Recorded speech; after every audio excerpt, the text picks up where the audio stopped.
서울시 도시계획위원회가 음마아파트 재건축 심의안을 통과했습니다. 조합추진위원회를 설립한 지 19년 만입니다. 정부가 레고랜드발 채권시장 불안을 해소하기 위해 채권시장 안전펀드 카드를 다시 꺼내들었습니다. 일각에선 미봉책에 불과할 것이란 우려도 나옵니다. 기업이 벌어들인 돈으로 이자도 갚지 못하는 이른바 한계기업이 10곳 중 4곳인 것으로 나타납니다. 금리가 급격하게 오르고 있는 가운데 한계기업은 더욱 늘어날 수 있다는 전망입니다. GM이 한국 출범 20주년을 맞아 2025년도까지 전기차 10종을 출시하겠다는 계획을 밝혔습니다. 센 경제 라이브 출발합니다.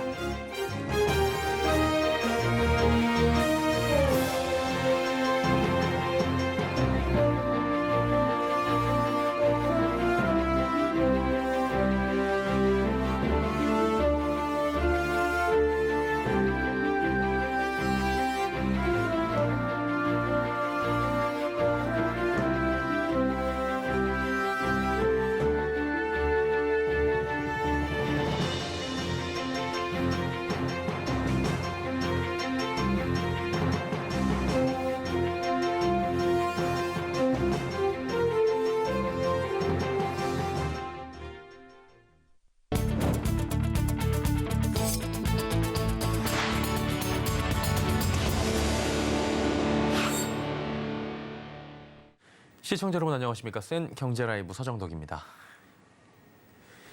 서울 강남 대치동 음마아파트 단지 재건축 사업에 대한 안건이 어제 서울시 도시계획위원회 심의를 통과했습니다. 재건축 추진위원회 설립 19년 만에 드디어 음마아파트 재건축 사업이 본 궤도에 오르며 서울 강남 한복판에 5천 세대가 넘는 매머드급 단지 재건축이 본격화된 겁니다. 설석용 기자입니다. 서울 대치동 음마아파트 재건축 사업이 급물살을 타고 있습니다. 서울시 도시계획위원회는 어제 음마아파트 주택 재건축 정비계획 수립 및 정비구역 지정 경관 심의안을 수정 가결했습니다. 음마아파트는 1979년 준공돼 설립 43년 된 노후 아파트로 서울 강남의 대표적 재건축 주자로 주목을 받아왔습니다. 1990년대 중반부터 재건축 움직임이 있었지만 재건축 방식을 놓고 각종 소송과 주민 갈등이 불거져 지지부진한 상태였습니다. 지난 정부에서 사실상 올스톱됐던 음마아파트 재건축 사업은 심의안 상정 5년 만에 본 궤도에 오르게 된 겁니다. 이번 심의안에 따르면 현재 28개 동 4,424세대인 음마아파트는 33개 동 5,778세대로 탈바꿈할 예정입니다. 최고 35층 높이로 건폐율 50% 이하, 법적 상한 용적률은 250% 이하가 적용됩니다. 시공은 삼성물산과 GS건설이 맡게 됐습니다.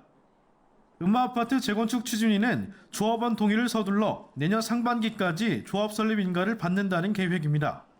다만 현재 35층으로 통과된 정비계획안은 조합 설립 인가 이후 내년 중 49층으로 변경 절차를 추진한다는 방침입니다. 서울 강남 대표 재건축 단지 사업이 탄력을 받으면서 주변 재건축 시장에도 활력을 불어넣을지 주목됩니다. 서울경제TV 설석영입니다. 정부가 채권시장 안정펀드 이른바 채안펀드 재가동 카드를 꺼내들었습니다. 강원도 레고랜드발 채권시장 불안을 진화하겠다는 건데요. 채안펀드 카드에도 증권주는 급락세를 면치 못하며 일각에선 미봉책에 그칠 수 있다는 지적까지 나옵니다. 김혜영 기자입니다. 증권주가 부동산 PF발 부실화 우려에 급락세를 면치 못했습니다. 정부가 채안펀드 카드를 꺼내들며 시장 안정 의지를 드러냈지만 경고음은 여전합니다. 키움증권 8.26%, 다울투자증권 9.10%, 한국금융지주 6.36% 등 증권주가 줄줄이 하락했습니다. 오늘 정부는 1조 6천억 원의 채안펀드 신속 투입에 나섰습니다. 강원도 레고랜드 부도발 부동산 PF 부실화 우려에 채권시장에 빨간불이 켜진 겁니다. 부동산 PF 대출은 부동산 개발 사업 시행사가 금융권에서 돈을 빌려 토지 등을 매입하고 개발 사업이 끝나면 분양 수익금으로 원리금을 갚는 구조입니다. 그러나 최근 금리 인상 시기 부동산 시장 침체기까지 맞물리며 도미노 부실 우려가 커지고 있는 겁니다. 특히 레고랜드는 강원도가 지급 보증을 섰음에도 부도가 발생하자 자본시장 전체를 뒤흔드는 상황이 벌어졌습니다. 사실상 국채로 취급받던 지자체 보증채에 대한 신뢰가 깨진 겁니다. 이에 정부는 부랴부랴 체험펀드를 활용해 단기 자금 시장의 경색을 막겠다는 계획입니다.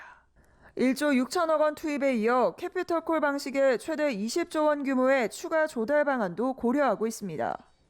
또한 은행 LCR 규제 비율 정상화 조치 유예 등 금융회사 유동성 규제의 일부 완화도 추진할 예정입니다.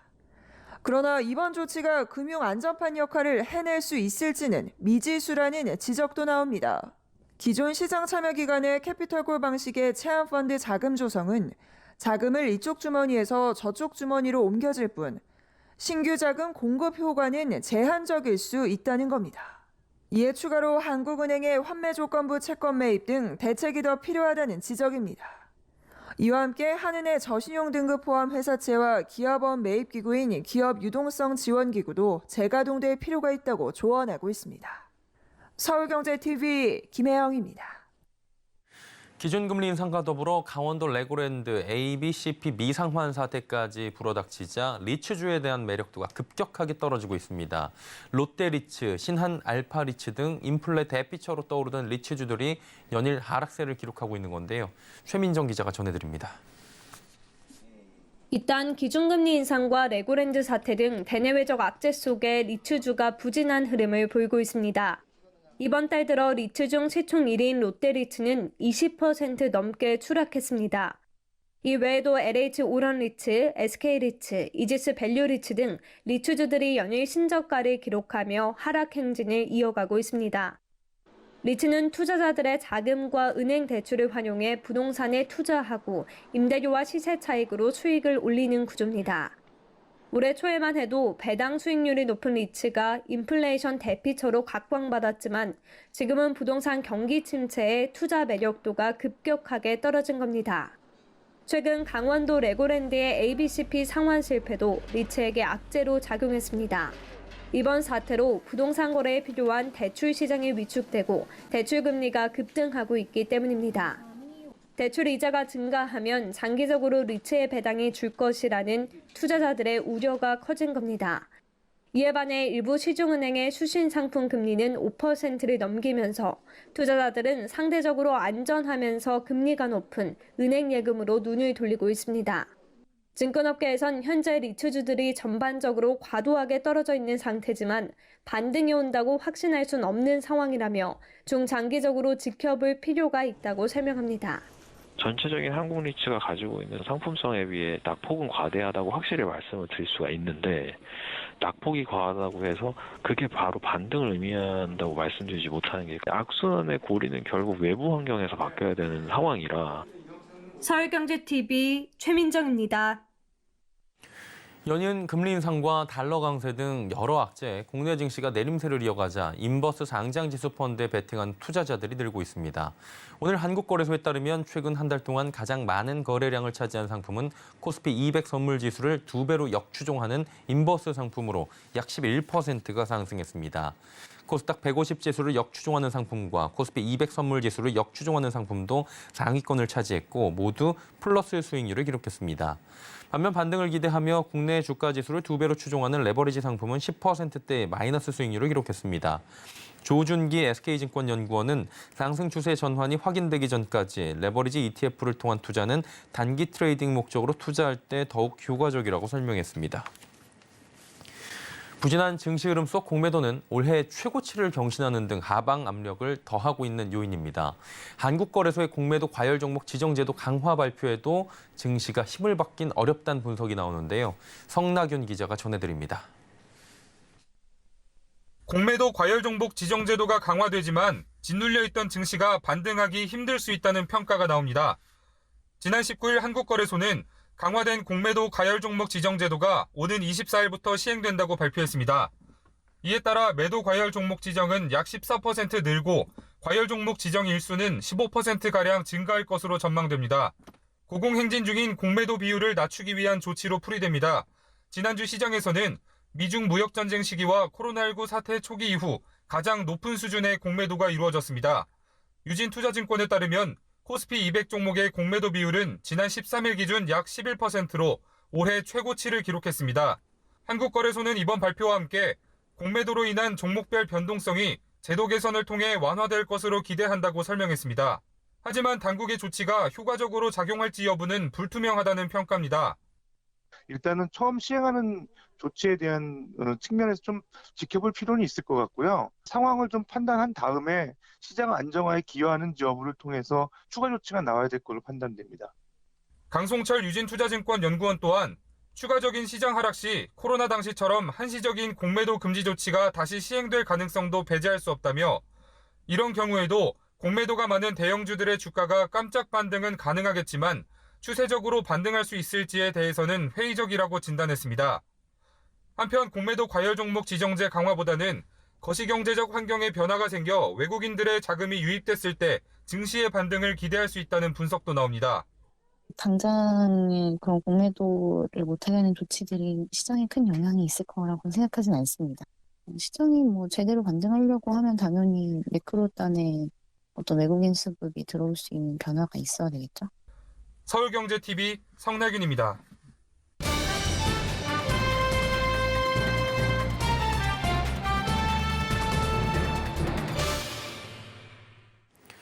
번 돈으로 이자도 제대로 못 갚는 이른바 한계 기업 10곳 중에 무려 4곳에 달하는 것으로 나타납니다. 금리가 지금처럼 급격하게 오르는 상황을 고려한다면 한계 기업은 더욱 늘어날 수 있다는 전망이 나오는 게 당연할 수밖에 없겠죠.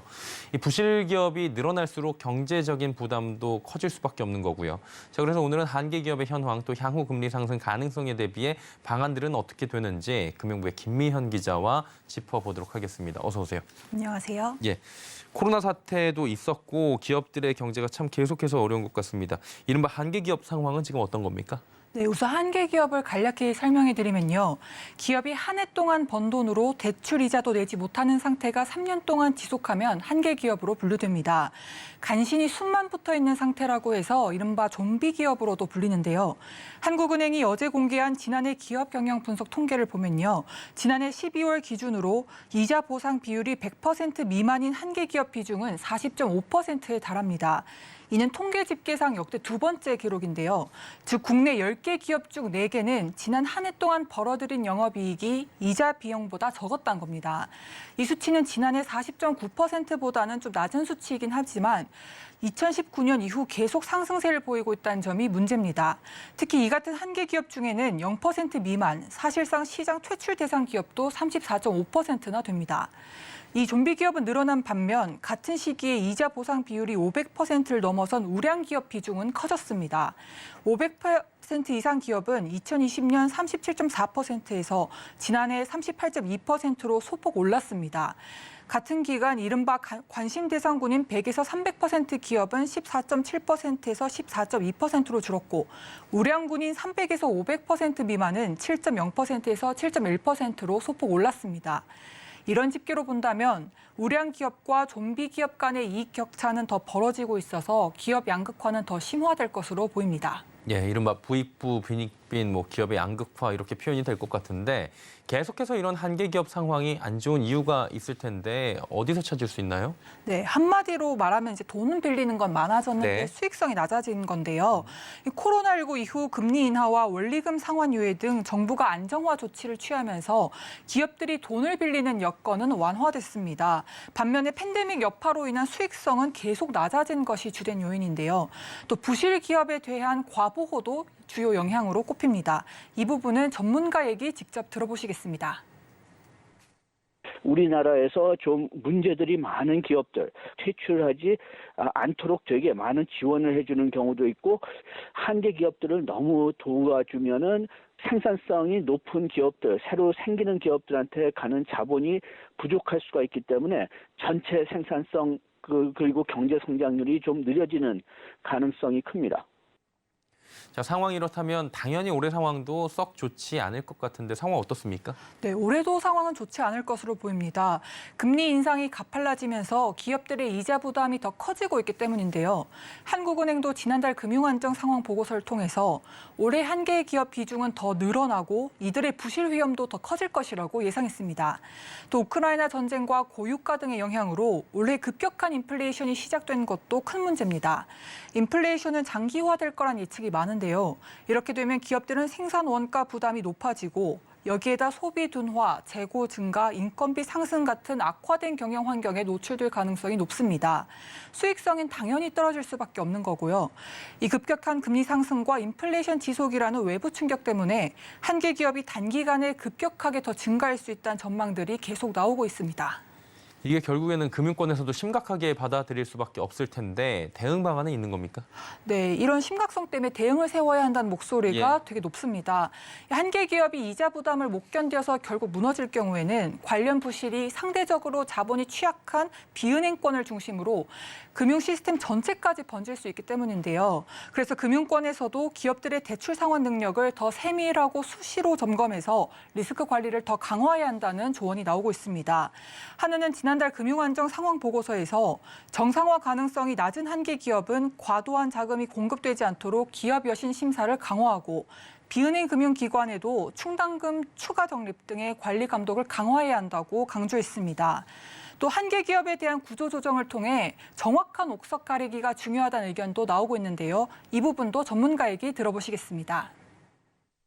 무조건 모든 한계 기업들을 살려야 된다는 생각은 좀 버려야 될 것 같고요. 팬데믹 이후에 한계 기업이 된 기업들은 이례적인 상황 때문에 문제가 생겼을 수가 있으니까 일단은 지원해주고 사태가 좀 완화되면은 살아남은 기업들은 뭐 잘 운영하게 놔두고 이런 정책이 필요한 것 같네요. 이제는 부채에 의한 성장보다는 내실을 다지는 정책이 필요하다는 건데요. 다만 성장 잠재력이 높은 중소기업에 대해선 여전히 적극적인 정책 지원을 통해 병행해야 한다는 것이 전문가들의 공통된 의견입니다. 예, 지금 많이 어렵죠. 경제 뇌관으로 지금 작용하기 전에 적절한 대응들 반드시 필요할 것으로 보입니다. 금융부의 김미현 기자였습니다. 고맙습니다. 감사합니다.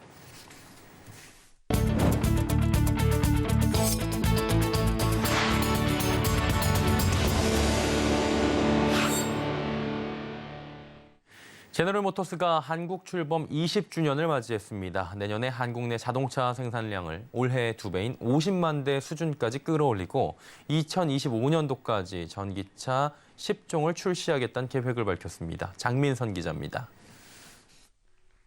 지난 2002년 10월 대우차를 인수하면서 시작된 한국 GM이 출범 20주년을 맞았습니다.